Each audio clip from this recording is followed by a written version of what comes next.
ہم یہاں آپ کو بتانا چاہتے ہیں کہ لفظ ولایت کیا ہے، بغور سنیں۔ ولی کا لغوی معنی ہوتا ہے قریب ہونے کے۔ ولی کا لغوی معنی یعنی کہ آپ ڈکشنری میں ولی کا معنی اگر تلاشیں گے تو معنی آتے ہیں قریب کے، اور ولی اللہ کا معنی آتا ہے اللہ کے قریب ہونے کی۔ اب جب اس کا ترجمہ قرآن کے روشنی میں دیکھیں، اللہ فرماتا ہے قرآن کریم میں النبی اولیٰ بالمؤمنین من انفسہم، کہ نبی مومنین کی جان سے بھی بالکل قریب ہے۔ یہاں اولیٰ کے کیا معنی ہوئے؟ قریب ہونے کے، نزدیک ہونے کے، یعنی نبی اکرم صلی اللہ علیہ وسلم مومنوں سے ان کی جان سے بھی زیادہ کیا ہے؟ قریب ہے۔ تو لفظ ولی کا لغوی معنی ہم نے دیکھا کہ قریب ہونے کے ہیں۔ اب ہم آپ کے درمیان یہ بات عرض کرنا چاہتے ہیں کہ اس روئے زمین پر سب سے بڑا ولی کون؟ اس روئے زمین پر سب سے بڑا ولی کون؟ سب سے بڑا ولی انبیاء کی جماعت ہے۔ سب سے بڑا ولی انبیاء علیہم الصلاۃ والسلام۔ اس روئے زمین پر اس سے بڑا ولی کوئی نہیں ہو سکتا۔ انبیاءوں میں سب سے بڑا ولی کون؟ رسول۔ نبی اور رسول میں کیا ہوتا ہے؟ فرق ہوتا ہے۔ یہ فرق یاد رکھیں۔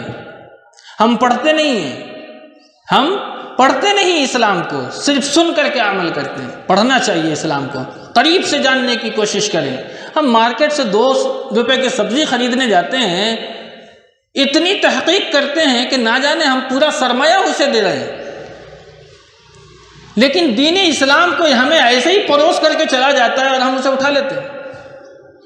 اس آدمی نے جو دین ہمارے سامنے پیش کیا ہے اس کی حقیقت کیا ہے ہم نے سمجھنے کی کوشش نہیں کی۔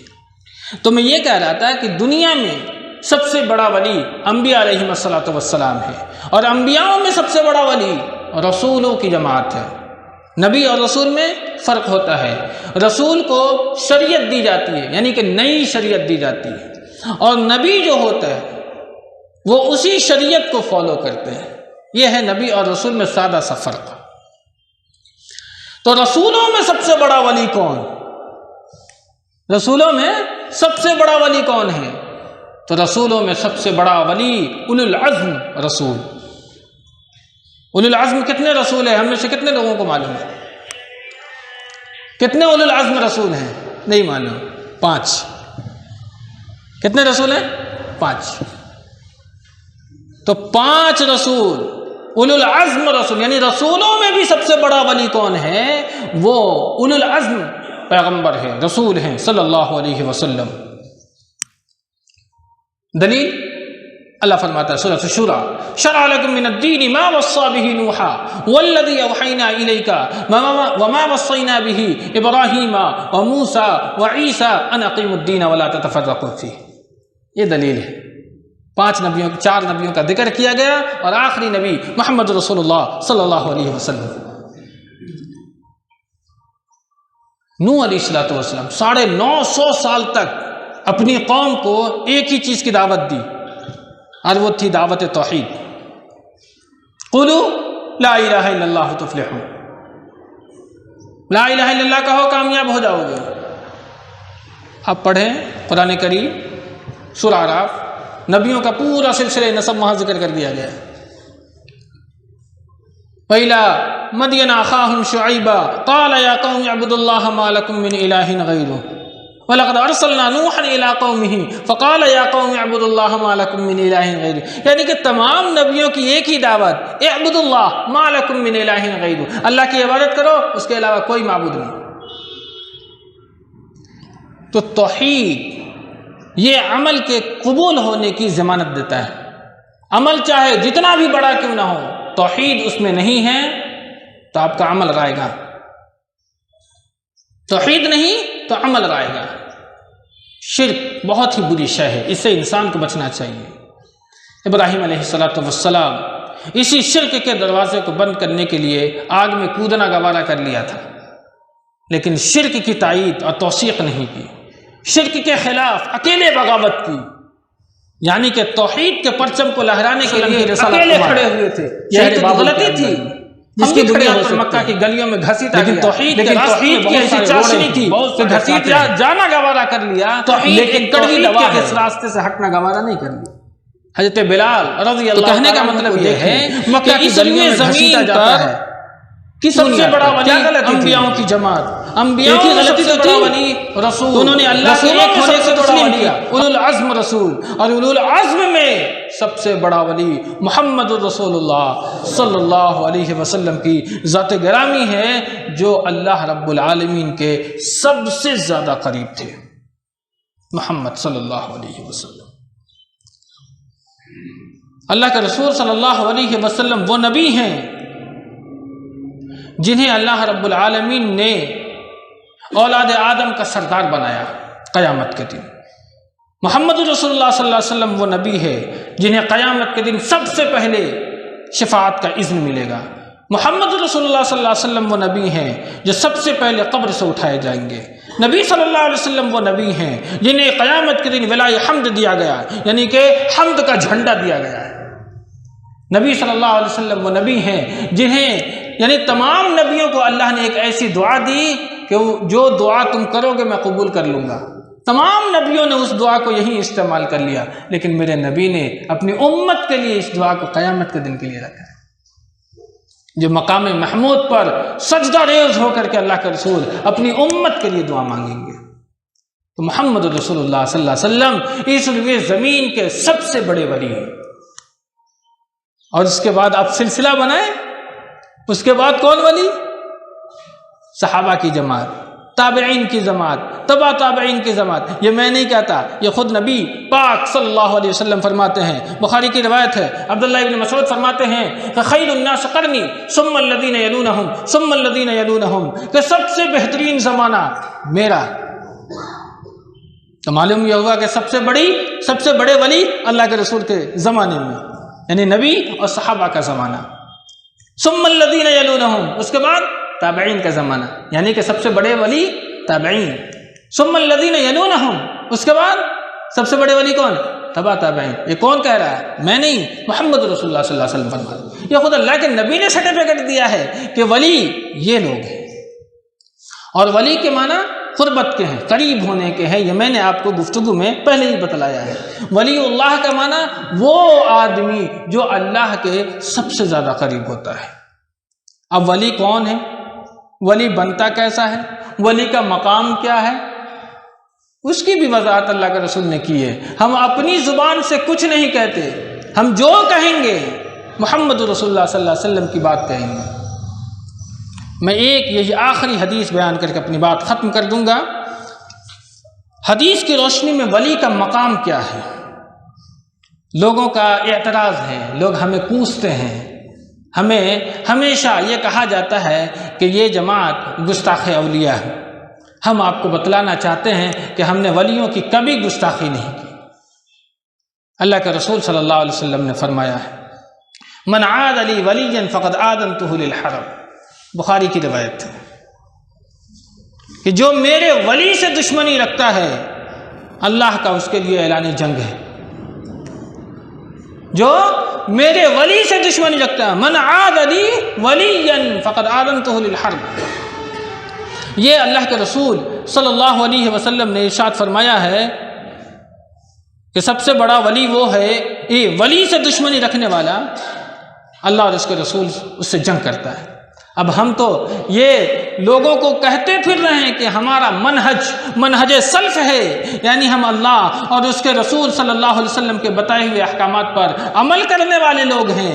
ہم کیسے اللہ سے اور اس کے رسول سے جنگ کرنے کے لیے تیار ہو سکتے ہیں جبکہ ہمارا منہج ہی حدیث اور قرآن ہے. گویا کہ ہم پر جو الزام لگایا گیا وہ غلط ہے اس حدیث کی روشنی میں, اس لیے کہ ہم حدیثوں کے شہدائی ہیں. ہم نے اپنے عمل کے مقابلے میں اگر حدیث رسول آ گئی تو اپنے عمل کو چھوڑ سکتے ہیں اگر حدیث رسول کے مخالف اگر ہمارا عمل ہے تو. یہ ہمارا ایمان ہے.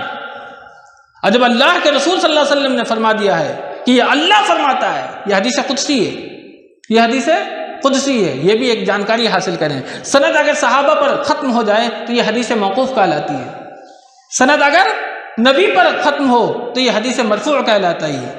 سند اگر اللہ تک پہنچ جائے تو یہ حدیث قدسی کہلاتی ہے. یاد رکھیں، علمی ہے، یہاں سے کچھ لے کر کے جائیں، کچھ حاصل کر کے جائیں.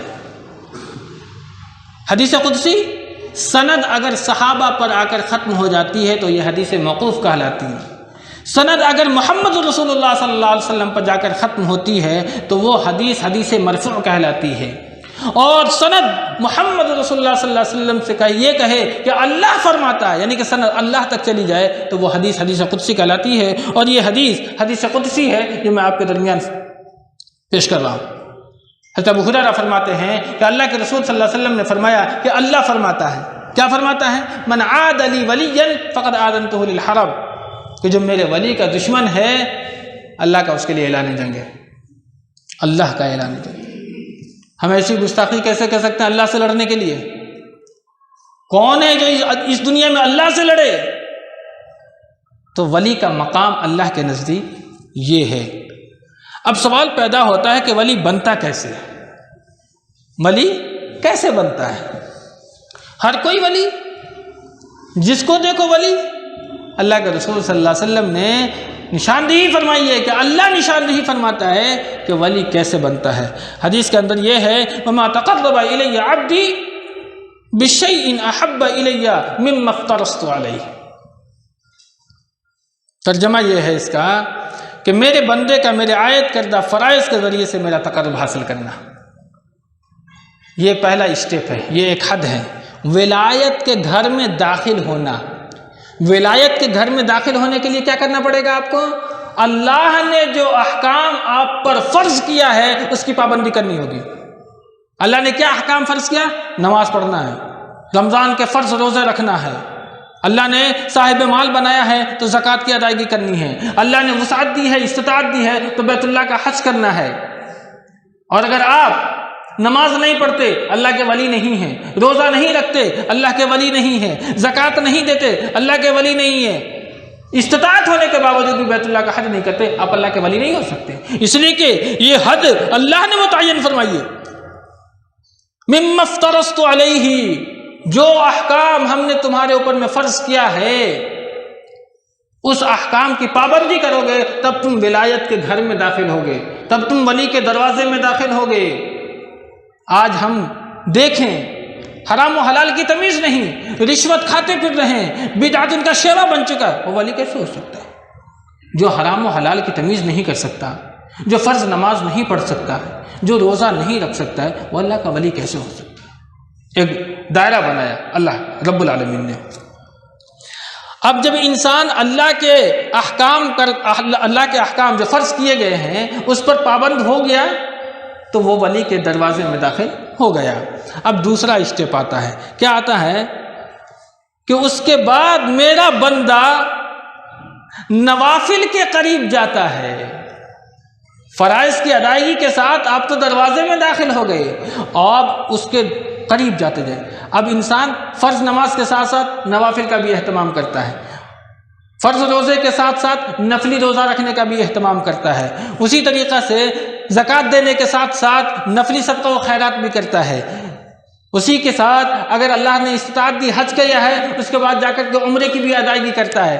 تو یہ سارے کام کیا ہے؟ نوافل ہے. اور اس کے ذریعے سے انسان ولایت کے اور مزید قریب ہوتا چلا جاتا ہے.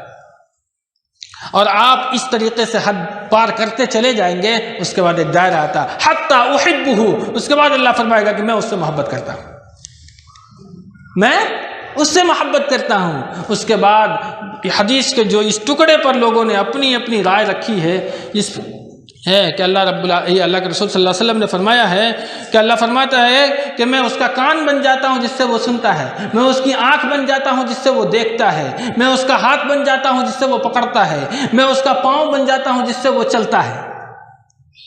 اب اس کا کیا مطلب ہوا؟ اب اس کا کیا مطلب ہوا؟ کیا اللہ اس کے اندر میں حلول کر گیا؟ باطل عقیدہ ہے، یہ باطل عقیدہ ہے. میں اس کی کان بن جاتا ہوں کب؟ جب وہ ولایت کے اس مرحلے پر جاتا ہے جہاں میں اس سے محبت کرنے لگ جاتا ہوں، اور جب میں محبت کرنے لگ جاتا ہوں تو میں اس کی کان بن جاتا ہوں۔ اس کا مطلب یہ ہوتا ہے کہ اس کی کان انہی چیزوں کو سننا پسند کرتی ہے جسے میں سننا پسند کرتا ہوں۔ یہ ہے مطلب حدیث کا۔ اندر نہیں حلول کر جاتا ہے اللہ، بلکہ اللہ یہ بتلانا چاہ رہا ہے کہ میرا وہ محبوب بندہ جو ولایت کے اس مقام کو پہنچا ہے، وہ وہی سننا پسند کرے گا جو اس کا رب سننا پسند کرتا ہے۔ اسی طریقہ سے میں اس کی آنکھ بن جاتا ہوں جس سے وہ دیکھتا ہے۔ اس کا کیا مطلب ہے؟ اس کی آنکھ میں اللہ چلا گیا؟ نہیں، بلکہ اس کی آنکھیں وہی دیکھتی ہے جس کا دیکھنا اللہ کو پسند ہے۔ میں اس کا ہاتھ بن جاتا ہوں جس سے وہ پکڑتا ہے۔ اس کا کیا مطلب ہے؟ اس کا مطلب یہ ہوا کہ اس کے ہاتھ انہی کاموں کی طرف بڑھتے ہیں جن کاموں کی طرف اللہ کو بڑھنا پسند ہے، اس لیے اس کا ہاتھ وہاں بڑھتا ہے۔ اسی طریقہ سے میں اس کا پاؤں بن جاتا ہوں جس سے وہ چلتا ہے۔ مطلب یہ ہے کہ جس راستے پر چلنا مجھے پسند ہے، میرا ولی اسی راستے پر چلتا ہے۔ یہ ہے اس حدیث کا مطلب۔ حدیث کا وہ مطلب نہیں ہے جو لوگوں کے درمیان بیان کیا گیا ہے کہ اللہ اس کی ذات میں حلول کر گیا ہے۔ اس کا بھی جواب خود اسی حدیث میں اللہ کے رسول نے فرمایا کہ اللہ فرماتا ہے۔ کیا جواب ہے؟ اس کے بعد اللہ فرماتا ہے کہ جب وہ مجھ سے کوئی سوال کرتا ہے تو میں اسے دے دیتا ہوں۔ غور کریں، جب وہ شخص مجھ سے سوال کرے گا میرا ولی تو میں اس سے دے دیتا ہوں۔ اب کیا ہے؟ ایک آدمی سائل ہے اور ایک مسئول ہے، ایک مانگنے والا ہے اور ایک دینے والا ہے۔ تو مانگنے والا اور دینے والا کتنے آدمی ہوئے؟ دو۔ تو جب اللہ اس کی ذات میں رہے گا تو مانگے گا کس سے اور دے گا کون؟ جب وہ ولی کے بارے میں اللہ خود فرما رہا ہے کہ جب وہ مجھ سے مانگتا ہے تو میں اسے عطا کر دیتا ہوں۔ اس کا مطلب یہ ہوتا ہے کہ ولی جو ہوتا ہے وہ دنیا سے کبھی بے نیاز نہیں ہو سکتا، وہ اللہ سے کبھی بے نیاز نہیں ہو سکتا۔ اسے دنیا کی تمام تر مقامات میں اللہ کی ضرورت اور اللہ کی محتاجگی موجود ہوتی ہے۔ جبھی تو سائل اور مسئول بتایا گیا ہے کہ جب وہ مجھ سے مانگتا ہے تو میں اسے دیتا ہوں۔ اس کا مطلب یہ ہوا ہے کہ مانگنے والا مانگا کس سے جائے گا؟